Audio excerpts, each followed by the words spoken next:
The advertisement had been precise to the point of arrogance. Wanted, a woman of sound mind, impeccable character, and proven domestic competence to manage the household affairs of Hartwell Manor. No sentimentality, no inefficiency, no exceptions. Anne Whitby read it 3 times at the kitchen table of her rented rooms in Clerkenwell, the candle burning low, Edmund asleep behind the curtain that divided their single room into the illusion of 2. She had read dozens of advertisements in the past 4 months. Most required references she no longer had. Several required a husband. This one, at least, did not mention a husband. She cut it from the paper with scissors that needed sharpening, folded it into her coat pocket, and told herself she was only considering it. By morning she had written the reply. Charles Montague, the 8th Duke of Hartwell, did not read the replies himself. That was what Silas Drummond was for. But when Drummond placed one particular letter on top of the stack and said, simply, "This one," Charles had looked up from the estate ledgers with an expression that passed for curiosity. The letter was not flowery. It did not open with flattery or close with desperation, both of which Charles had come to expect from applicants who needed something from him. It stated qualifications plainly. It acknowledged gaps in formal experience with neither apology nor excuse. It ended with a single sentence that Drummond had underlined in pencil. "I understand that a household is not merely a building to be maintained, but a life to be sustained, and I have learned at considerable personal cost the difference between the two." Charles read it twice.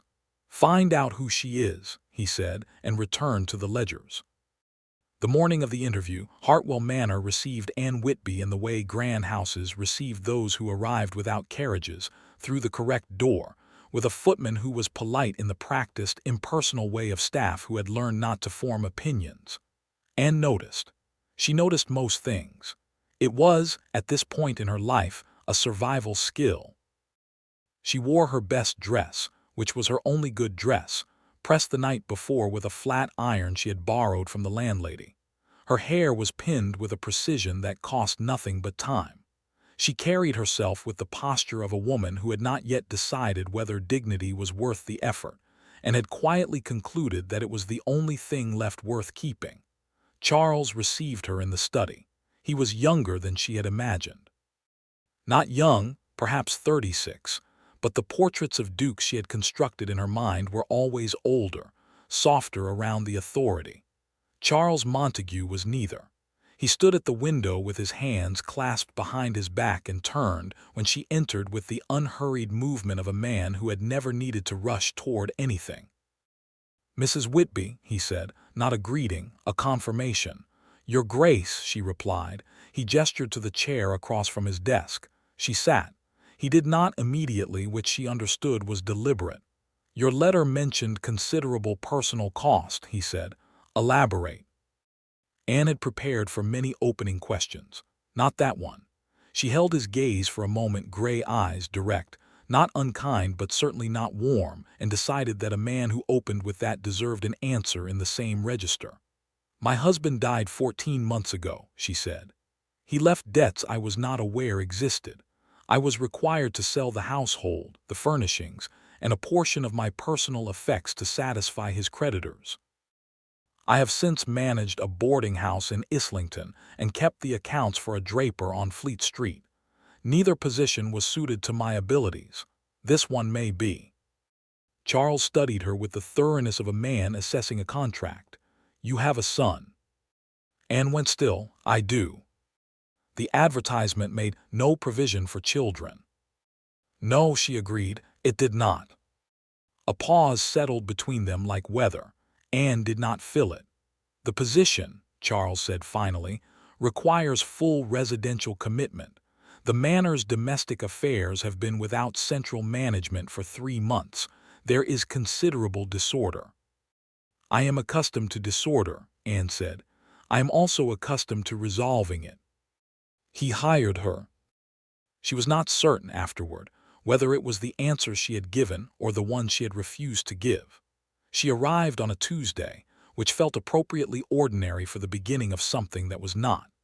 Edmund walked beside her up the gravel path, his small hand in hers, his eyes tracking the width of the manor with the unguarded wonder of a 7-year-old who had recently lived in one room.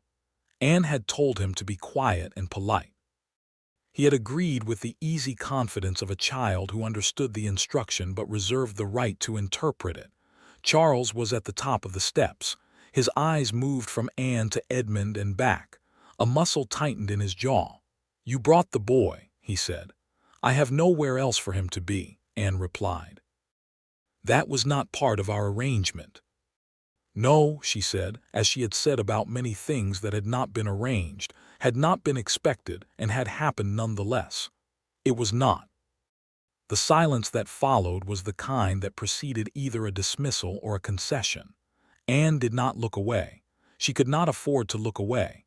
It was Edmund who broke it.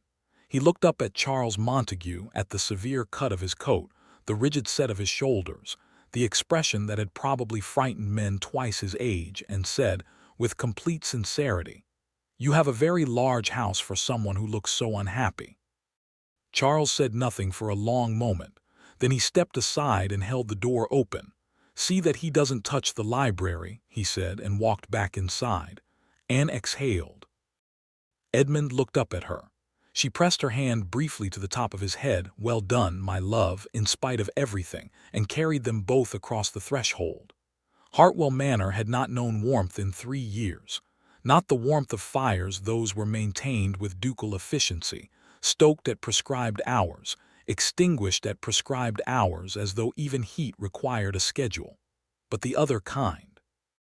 The kind that lived in the sound of someone humming in a corridor, or the smell of bread made slightly differently because the cook had decided to try something. The kind that reminded a house it was inhabited rather than merely occupied. Anne brought it without intending to.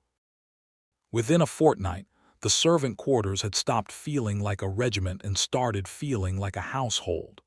She learned every name on the first day and used them, not as management, but as courtesy, and the staff understood the difference immediately.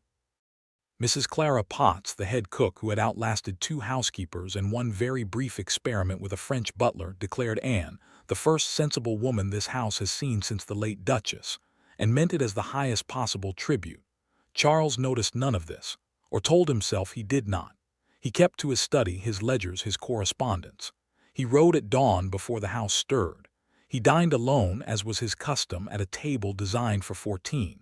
Order was maintained. Distance was maintained. Everything proceeded correctly. Then he began noticing the library light. It was past 11 on a Wednesday when he came down for the letter he had left on the reading table, a contract requiring his signature before morning post. The library fire was low but not extinguished, which was wrong, because the library fire was always extinguished by 9. Anne was in his chair. She had tucked her feet beneath her with the unself-conscious ease of a woman alone, a book open across her lap, her hair unpinned and falling plainly to her shoulders. She was reading with the absolute concentration of someone who had not had enough time to read in years and was therefore taking it seriously. She heard him and startled, the book sliding sideways. "Your Grace, I apologize," I thought. She was already standing, already reassembling composure. "Sit down," he said, more sharply than he intended. He crossed to the table, retrieved the letter. When he turned, she was still standing. "I said sit down, Mrs. Whitby. I am not here to supervise your leisure hours." She sat slowly, with the careful movement of someone unsure whether the permission would be revoked. He should have left. He remained standing at the edge of the firelight, looking at the spine of the book she had been reading. "Middlemark, 3rd edition. That was a Leaner's copy," he said. Anne looked down at the cover. "I didn't know. I found it shelved incorrectly. It was in with the agricultural texts." A pause. "I can return it." "No," he said it before he decided to. She would have found it funny, being shelved with the agricultural texts. He looked at the fire. She had very little patience for agricultural anything. It was the most he had said about a Leaner to anyone in 2 years. He was not certain why he had said it now, to this woman, in this room that had always felt like a Leaner's more than his. Perhaps because Anne had not looked at him with the careful sympathy people arranged on their faces like furniture when a leaner's name arose. She had simply listened. "She sounds like someone worth knowing," Anne said quietly. "She was," he said, and left. Lord Ashford arrived in October. He was precisely the kind of man who understood his own attractiveness and had organized his entire personality around it. He came ostensibly to discuss a land matter with Charles, stayed 4 days, and spent a remarkable portion of them near Anne. His attentions were polished, never inappropriate enough to be dismissed, always present enough to be felt. He complimented her management of the house in a tone that suggested he found competence in a woman charmingly unexpected. He brought Edmund a carved wooden horse, which Edmund accepted with the impartial gratitude of a child who understood a gift was a gift regardless of the giver's motives. Charles watched all of it from a precise distance. On the third evening, returning from the stables, he passed the garden and saw Ashford beside Anne near the low stone wall, speaking in the lowered voice men use when they are saying something they want to seem significant. Anne's expression was politely closed, which Charles had learned to distinguish from Anne's expression when she was genuinely interested in what someone was saying. He walked inside without stopping. At dinner he was curt in a way that Drummond, seated across from him, catalogued with quiet professional interest and said nothing about. The rain came on the last Thursday of October, sudden and unreasonable. Charles found Anne at the edge of the east garden, completely unprepared for it, standing with her face slightly upturned as though she had been in the middle of a thought when the sky changed and had not yet finished it. She was soaked within moments. She didn't move immediately, which struck him as either very foolish or very tired, and he suspected both. He crossed the garden and held his coat above her, which was largely ineffective and also the only thing he could think to do. She looked at him with an expression that was almost a laugh. "This is not helping either of us." "No," he agreed, "come inside." They walked, neither hurried. The rain made conversation necessary and somehow easier.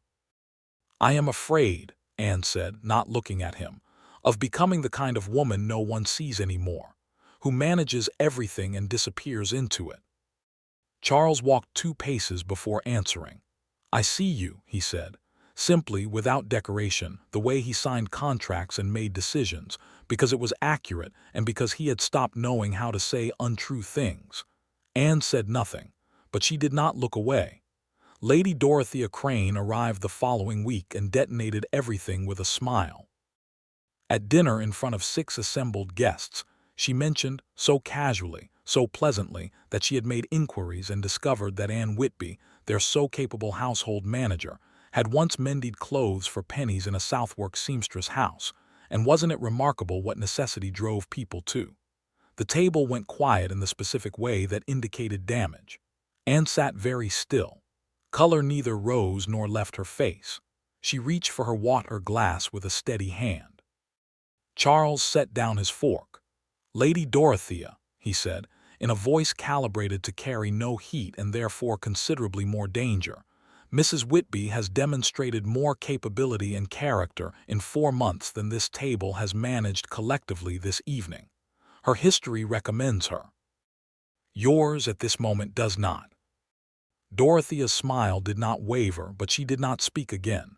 Later in the corridor, Anne stopped him with a hand briefly on his sleeve, the first time she had touched him, and she seemed to realize it immediately. "Thank you," she said. He looked at her hand, then at her face. "Don't thank me," he said quietly. "I was simply accurate." He walked away before he could be anything else. That night, Anne wrote the first draft of her resignation. The resignation letter was 4 sentences long. Anne had written longer. She had written versions that explained, justified, expressed gratitude in careful measured portions. She had burned all of them in the kitchen grate before Mrs. Potts arrived at dawn, and what remained was 4 sentences, plain as a closing account, which was, she supposed, precisely what it was. She left it on his desk on a Monday morning, beneath the paperweight shaped like a compass that always pointed slightly east of true north. She had noticed that months ago and never mentioned it. She thought, walking away, that she would notice small things about Hartwell Manor for the rest of her life and have nowhere to put any of them. Charles found it at 8:30. He read it once, set it down, and stood at the window for 11 minutes. Drummond arrived at 9, took one look at the letter on the desk and his employer at the window, and quietly rescheduled the morning's appointments without being asked. Charles said nothing about it all day. This was how he had always managed the things that cost him most, through the discipline of silence, as though refusing to speak a thing could prevent it from being true. By evening he had not responded. By evening the storm had arrived. It came fast and without courtesy, the way November storms did in the county, darkness folding in from the east, wind stripping the last of the oak leaves, rain arriving as though it had somewhere urgent to be. Anne was in the upper hallway when she realized Edmund was not in his room. His coat was gone. His boots were gone. She did not scream.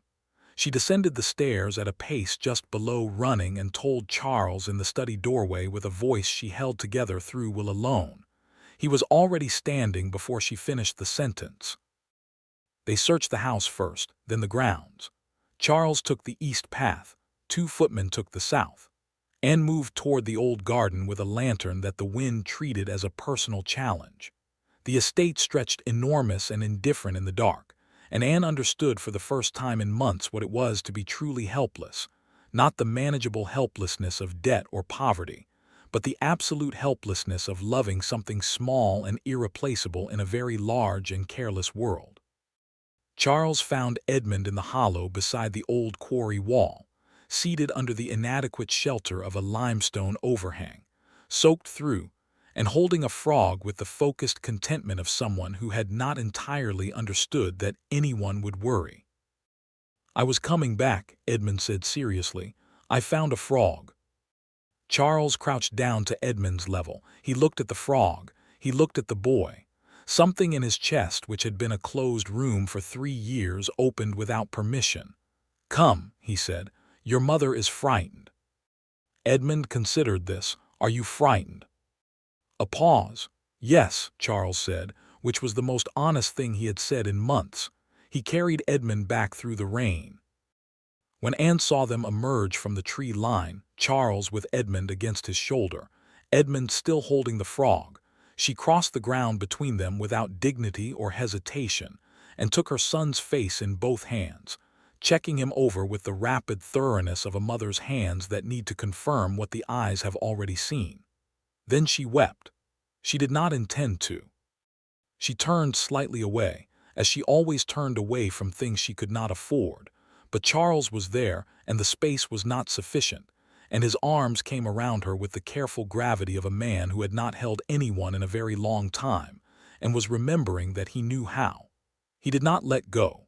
She did not ask him to. Ashford made his final attempt at the winter assembly 3 days later. He had obtained, from some industrious and malicious source, a record of Anne's employment at the Southwark seamstress house.